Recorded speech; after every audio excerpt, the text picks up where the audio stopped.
Buenos dias! Are you ready for a super easy and simple dinner roll to serve with your meal tonight? This homemade traditional Colombian Pandebono cheese bread can be made from start to finish in under 30 minutes. It's also gluten-free. Whether you're having a bread craving and want something quick, or you're making a meal with Latin American flavors for your guests, this bread hits the spot. This unique take on a dinner roll might surprise you. It has become a new favorite in my household.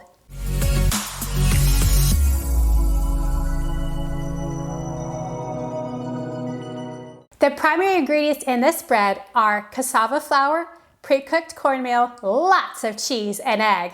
Wow, what a short list of indulgence. Since this is a quick bread, or roll rather, there's no yeast. Pandebono rolls are smooth, no cheese visible, dense, salty, and very satisfying.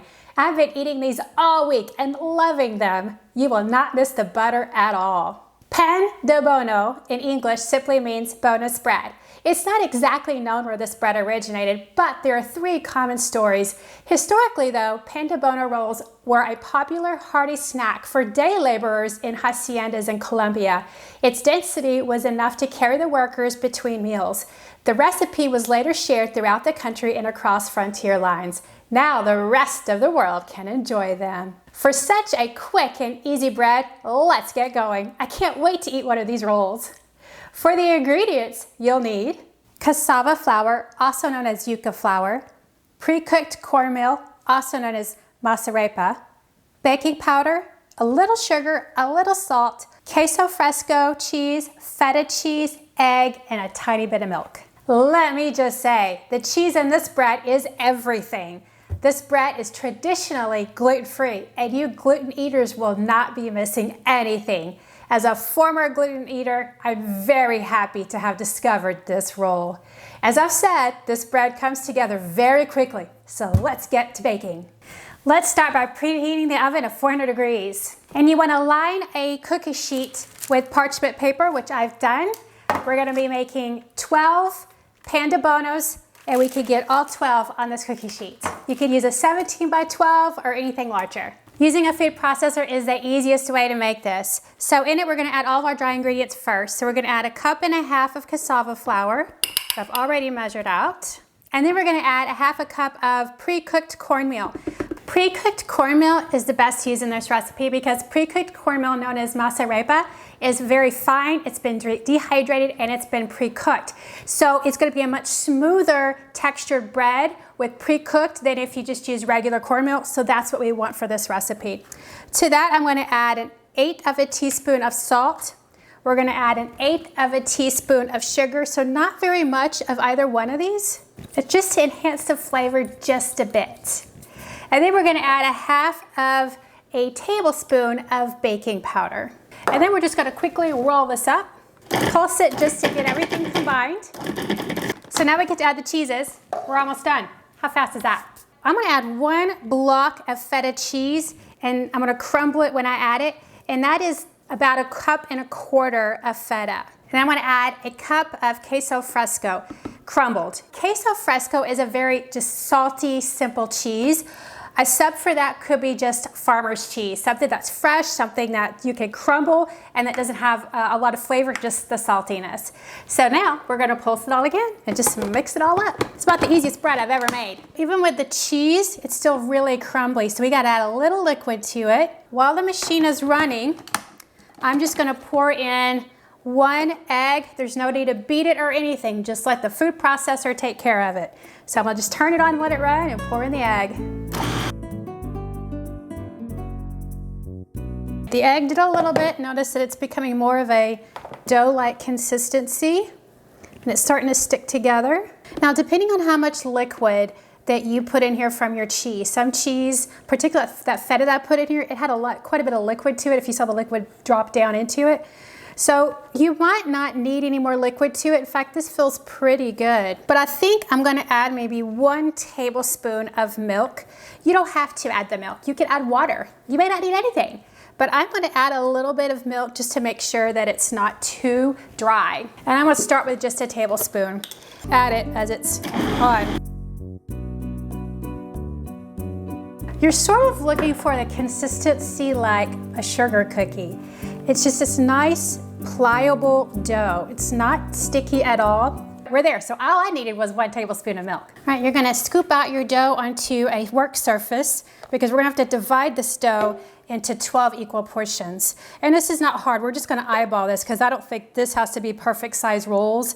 So I'm just gonna cut it like I would like a cinnamon roll and just try to make them pretty equal. And I find you don't need to flour your surface, but if you have a different surface than what I have here, then you might want to flour it. Just make sure you use gluten-free flour if you're cooking gluten-free for somebody. Just use cassava flour if you need to.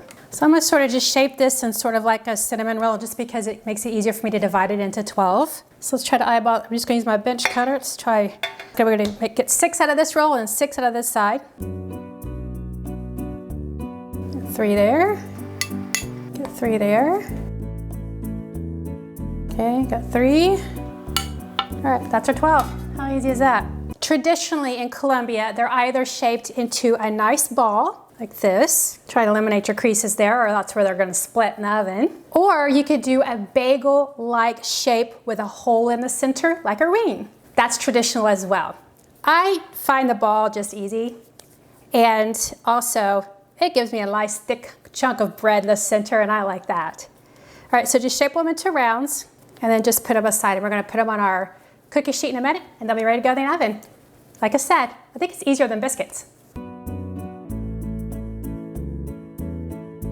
All right, our Pandebono balls are ready to place on the cookie sheets. You want them to be about 2 inches apart. And they're going to rise in the oven because they have baking powder and an egg in them, but they're not gonna rise too much. So I can get just the right amount, just perfect, all 12 on my cookie sheet. All right, we're gonna bake the rolls in the oven 20 to 25 minutes. Check them at 20. They should have a nice little golden brown at the top and they'll be golden brown at the bottom. They should be ready between that time, 20 to 25. Rolls are done. They are best eaten hot right out of the oven. Let's check them out. All right, nice and round. Definitely brown on the bottom, a little bit of golden on the top. Mine took 23 minutes, that's when I took them out. They are gonna split a little bit because they are rising, and so they're gonna find the easiest, the weakest point to split, and that's wherever there's a crease or a crack in the bread. So let's dig into one. They're crunchy, they've already got a natural split, and I'm just going to tear it apart. Look at that crumb as I pull it apart.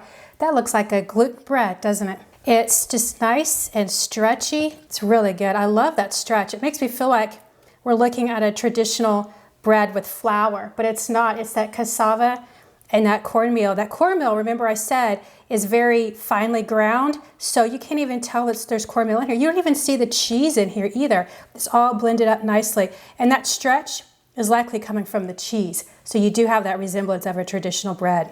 All right, it's time to give it a taste. That cheese is salty. This makes it such a salty bread. It's like you have butter on it. When you're using salty butter on a nice bread, that's what this is like without any butter because of all that salty cheese.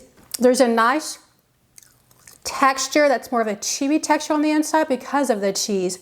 Cassava flour absorbs a lot of moisture. So sometimes I'm glad we add that little bit of extra milk at the end, or water if you wanted to, because I think it just moistens it a little bit more. But the internal is a moist bread. And I love that little crunchiness of the exterior. And I think that's where the cornmeal probably helps it give that crunchy exterior. In Colombia, it's not uncommon to eat these with hot chocolate or a nice cup of Colombian coffee. You can enjoy them with guava jam as well. Personally, I just enjoy them as a dinner roll. I enjoy these rolls so much. I intend on keeping queso fresco and feta on hand just so I can make these routinely. Even though these are gluten-free, they weren't created for gluten-free eaters. They were created because the ingredients just make a really good, hearty, sustainable bread. Give these a try.